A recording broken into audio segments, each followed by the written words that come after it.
Écoutez, Sirot Relakiut tête, deuxième sira sur Aazino. À la fin de la parashat Aazino, Dieu il demande à Moshe Rabbeinu, il dit voilà, Be'etzem Hayamazé, ce jour-là, donc le jour du 120e anniversaire de Moshe Rabbeinu, monte sur le mont Avarim. Le mont des Avarim, c'est le mont Nevo, et là-bas tu vas mourir. Et sur ça, Rashi il commente, il dit comme ça. C'est quoi Be'etzem Hayamazé, en plein jour, ce jour-là? En vérité, c'est une expression qui revient 3 fois dans la Torah. Une fois dans Noach et une fois dans la sortie d'Égypte. Et là-bas, Rachid explique, les gens de l'époque de Noach, ils voulaient l'empêcher de construire l'arche. Et ils ont dit qu'il essaye de construire l'arche et nous on va l'empêcher, qu'il essaye un peu, il va voir. Et Dieu il a dit, c'est pour ça que je vous montre qu'en plein jour, sans problème, je vais venir et je vais fermer l'arche devant Noach et personne ne pourra m'en empêcher. Pareil pour la sortie d'Égypte, les Égyptiens disaient qu'ils essayent un peu ces Juifs de sortir d'Égypte et nous on va venir, on va les empêcher. Et sur ça, Dieu il dit, voilà, je vous montre que je fais sortir les Juifs en plein jour et personne ne peut les en empêcher. Et ici, l'idée c'était un peu la même de dire que Moshe Rabbeinu, les Juifs ne voulaient pas le laisser mourir, ils ont dit qu'il essaye de monter et nous on va l'empêcher de monter sur le mont Nevo, comme ça il ne pourra pas mourir. Et sur ça, Dieu il dit, voici, je vais le faire monter quand même. Alors ici, a priori, Rashi commente cette expression Baïtamaïmazé parce que on sait que Moshe Rabbeinu va mourir ce jour-là, on l'a déjà vu dans la paracha de Vaïelech la semaine dernière, et si on le répète ici, c'est qu'il y a quelque chose à apprendre en plus. Mais il y a quand même certaines questions qui se posent sur cette explication. On peut comprendre que les gens de l'époque de Noach, que les Égyptiens, ils ont voulu empêcher le Noach de rentrer dans l'arche, ils ont voulu empêcher les Juifs de sortir d'Égypte. Mais comment les Juifs ils peuvent penser qu'ils vont empêcher Dieu de faire mourir Moshe? Ça ne dépend pas d'aucun être humain, c'est Dieu qui fait ce qu'il veut. On le sait très bien, la mort on ne décide pas. Puis ce qui est aussi étonnant, c'est qu'on voit que dans la paracha de Noach, Rashi il donne exactement cette même explication. Par contre, il ne fait pas référence aux deux autres endroits dans la Torah où c'est écrit. Il l'explique juste là-bas. Pourquoi ici, dans notre paracha, Rashi il fait pas pareil? Il aurait pu juste nous expliquer pour notre verset, dans notre contexte. Pourquoi il a besoin de rappeler Noach et la sortie d'Égypte? Et quand on voit qu'on arrive dans la paracha de Bo, qu'on parle de la sortie d'Égypte, alors Rashi n'explique rien. Pourquoi il explique rien? A priori, il se base, il se repose sur le fait que dans la paracha de Noach, il a déjà expliqué. Mais alors si, dans la deuxième fois où ça apparaît, Rashi, il se repose sur ce qu'il a dit la première fois, pourquoi la troisième fois, il vient et il répète encore l'explication? Avec tous ces détails, en citant les autres sources et les autres endroits où on voit cette expression, etc. Pourquoi? En vérité, ici, l'explication n'est pas aussi évidente. C'est pas du tout le sens qu'on aurait donné de manière spontanée, de manière naturelle. Mais comme c'est exactement la même expression, Rachid vient te dire, regarde, c'est pour ça qu'il dit Afghan, même ici. Même ici, en vérité, on est obligé de dire que c'est le même sens que dans les deux autres endroits.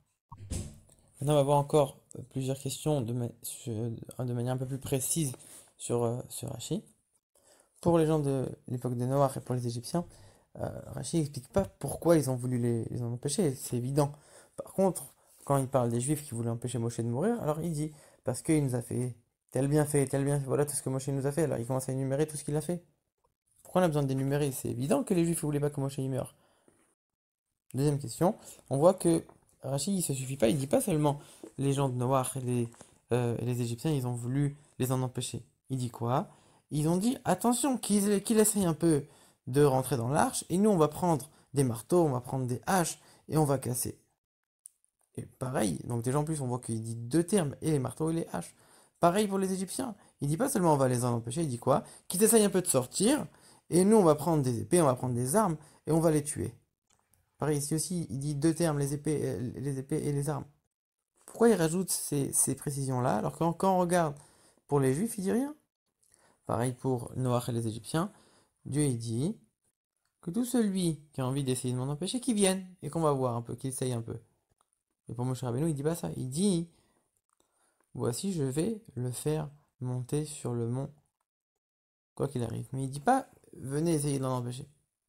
Quand Rachid énumère les bienfaits que Moshe Rabbeinu il a fait, il dit, il nous a sortis d'Égypte, il a ouvert pour nous la mer, il nous a fait descendre la manne, il nous a donné de l'écaille, il nous a donné le puits avec de l'eau, il nous a donné la Torah. Pourquoi il dit que ça? Moshe il a fait beaucoup plus que ça, c'est sûr qu'il a fait ça.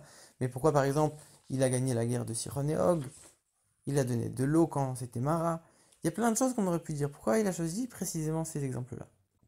En particulier quand on voit que Rashi il base son commentaire sur le Sifri, et que dans le Sifri, il y a aussi écrit, il nous a fait plein de miracles, etc. Et ça, Rashi ne le cite pas du tout.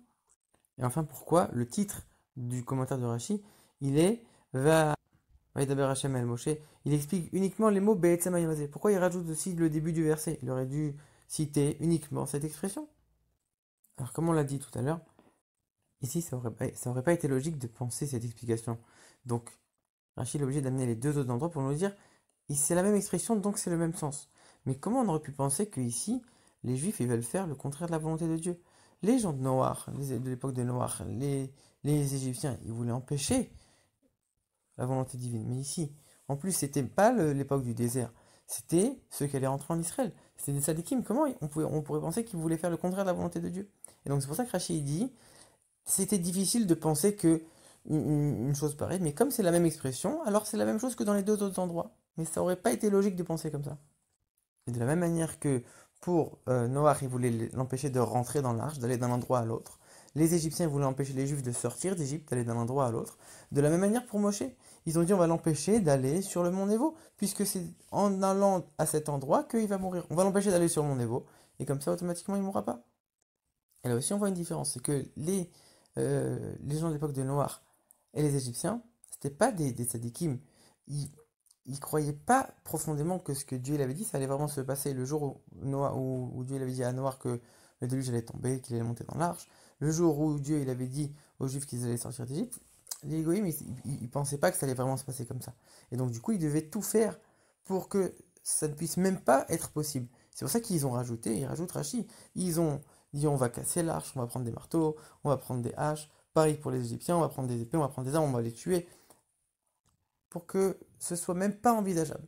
Alors que les Juifs, on rajoute pas de choses comme ça, parce que eux, ils savaient que quand Dieu il a dit c'est ce jour-là, ils savaient que c'était ce jour-là. C'est sur ce mont, si tu montes sur le mont Nebo, alors ce sera comme ça, et pas autrement. Donc on a besoin de rien rajouter pour le cas des Juifs qui veulent empêcher Moshe Rabbeinu. Alors pourquoi il dit à chaque fois deux types d'armes?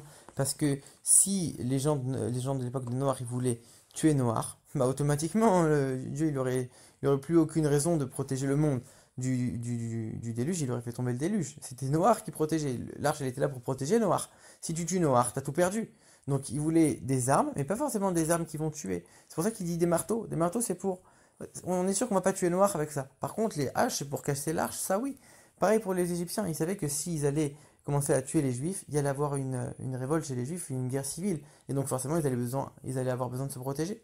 Et donc du coup, il dit aussi des armes pour inclure les boucliers. Des épées pour se battre et des armes, des boucliers pour se protéger si jamais il y a une guerre. Donc on a besoin de dire à chaque fois deux types d'armes pour les Égyptiens et pour les gens de l'époque de Noir. Maintenant la question reste comment des Juifs tzadikim comme ça, ils ont voulu empêcher Moshe de mourir, c'était la volonté de Dieu. En vérité, eux, ils ont dit comme ça. Nous, on a appris dans la Torah, on a appris dans le Kitavo qu'on ne doit pas être ingrat, on doit être reconnaissant. Moshe Rabbeinu, il a fait tellement de bien, on ne peut pas comme ça le laisser partir. C'est notre devoir d'être reconnaissant. Et c'est pour ça qu'il ne dit pas seulement on est reconnaissant envers Moshe Rabbeinu. On aurait compris ça. Et il vient et il énumère tous les bienfaits qu'il a fait. Pourquoi? Pour dire plus il a fait de bienfaits, et plus on doit être reconnaissant envers lui. C'est pour ça qu'il énumère tellement. Maintenant, pourquoi il énumère que certains bienfaits? Pour nous dire, c'est pas les bienfaits qu'il a fait pour nos ancêtres, c'est des bienfaits qui sont pour nous, dont on profite encore aujourd'hui. Et s'il nous dit il a ouvert pour nous la mer, il nous a fait sortir d'Égypte, ça, même pour nous aujourd'hui en 2021, c'est quand même valable. C'est quelque chose dont on profite encore aujourd'hui. Pareil. Le fait qu'il a donné la Torah, ça aussi on en profite encore aujourd'hui. Donc eux, ils pouvaient toujours dire ça. Et ils ont dit aussi des choses qui pouvaient encore profiter à l'époque, comme pour dire, on est obligé d'être reconnaissant de Moshe Rabbeinu, même maintenant. Donc on ne doit pas le laisser aller monter sur le mont Nebo pour mourir. Alors ok, c'est bien beau, il voulait être reconnaissant, mais d'un autre côté, Dieu l'a dit, c'est le moment, tu vas pas aller contre Dieu. Et c'est pour ça que Rashi note dans son commentaire, Dieu, il dit à Moshe, monte sur la montagne. Pourquoi il rajoute Dieu, il a dit à Moshe? Pour dire, l'ordre, la mitzvah, elle était à Moshe. C'était Moshe qui devait monter sur la montagne. Jamais les Juifs, ils ont eu la mitzvah de laisser mourir Moshe. Moshe, il a eu la mitzvah de monter, de faire ce que Dieu lui demande. Mais eux, les Juifs, ils ont dit, ok, lui, c'est sa mitzvah à lui. Mais nous, on a aucunement, on a la mitzvah de le laisser mourir. Au contraire, nous, on a la mitzvah d'être reconnaissant, alors on va aller l'empêcher. Et même si à cause de nous, lui, il pourra pas faire sa mitzvah à lui, c'est pas un problème. Lui, ici, il a empêché, il a empêché. il sera pas tout, il sera exempt de faire sa mitzvah. Mais nous, on doit l'en empêcher. Et c'est pour ça que Rachid ne cite pas que Dieu il a dit, venez, celui qui essaye de m'en empêcher, on va voir. Si Rachid avait ajouté ça, alors on aurait compris que Dieu il n'aurait pas voulu qu'il en empêche. Mais comme Rachid dit rien, il a juste le petit etc. entre parenthèses, ça nous laisse entendre que finalement Dieu il voulait pas, il voulait aussi que les Juifs ils puissent empêcher Moshe de mourir. C'était quelque part, eux ils pouvaient croire ça de manière légitime. Et eux en vérité ils ont pensé comme ça. Si déjà Dieu il a demandé que à Moshe, que nous il nous a pas demandé à nous, et qu'en plus il a mis une condition, il a dit ce sera que quand tu vas monter sur le mont Nebo. Alors forcément que ça nous laisse une possibilité de l'en empêcher, forcément que Dieu il a envie qu'on l'en empêche. Sinon il nous aurait pas laissé la possibilité. Alors pourquoi ils n'ont pas réussi? On aurait pu dire finalement, ok, c'était déjà décrété, un décret il est décrété, c'est fini. Mais on voit que non, Moshe il a réussi à annuler certains décrets auprès de Dieu. Le rabbi donne l'exemple de la mort des enfants d'Aaron, il y a deux d'entre eux que Moshe il a réussi à sauver. Alors peut-être que là aussi ils auraient pu empêcher le décret de Dieu. Pourquoi ils n'ont pas réussi? Le rabbi l'explique, parce que si Moshe serait rentré en Israël, alors toute la construction du temple, etc., ça aurait été complètement éternel, parce que toute l'œuvre des mains de Moshe elle est éternelle, et automatiquement, quand il y aurait eu l'exil, alors Dieu il n'aurait pas pu détruire le temple, puisque le temple serait éternel, et donc au lieu de détruire le temple, il aurait détruit les Juifs. Donc pour protéger les Juifs, on était obligé d'empêcher Moshe de rentrer. Donc c'est pour ça qu'il n'a pas laissé les Juifs réussir, mais finalement, leur raisonnement n'était pas si faux que ça. L'enseignement pour nous, c'est qu'on a tous en nous un petit Moshe Rabbeinu. Seulement il est voilé. Alors on pourrait se poser la question, mais pourquoi il est voilé? Tout ce qui est le monde, l'amour des plaisirs, l'âme animale, ça c'est pas voilé. Ah non. Mais par contre, tout ce qui est divin, c'est voilé en nous. Pourquoi? Le Moshe Rabbeinu qui est en nous, il est voilé. Pourquoi? En vérité, c'est pour nous obliger à travailler, à dévoiler notre essence. Sans le travail, on n'aurait jamais pu dévoiler notre essence. Par ça, on atteint un niveau beaucoup plus haut, beaucoup plus profond. On arrive au niveau qui est la délivrance personnelle. Et grâce à cette délivrance personnelle, on atteint la délivrance générale avec la venue de Mashiach.